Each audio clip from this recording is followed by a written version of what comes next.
Hello guys, welcome back to my channel. আজ আমাদের বাঁধনা পরব। আজকে তাই মোড় বাঁধা চলছে। এই যে ধানগুলোকে একটা একটা নিয়ে আর মোড় বাঁধবো।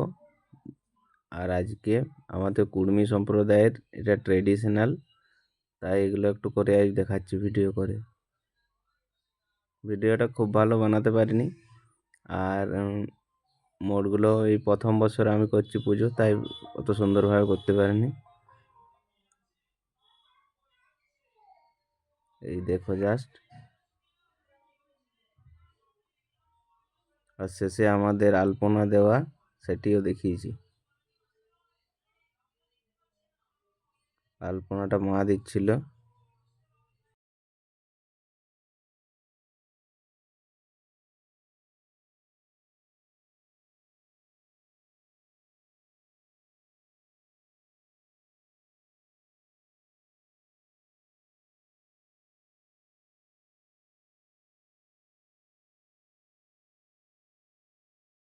আর এটা গোয়ালে পূজা হচ্ছে। পূজাটা আমি করেছিলাম, পরে ভিডিও বানিয়েছি। এটা গিরি গোবর্ধনের পূজা বলা হয় আমাদের।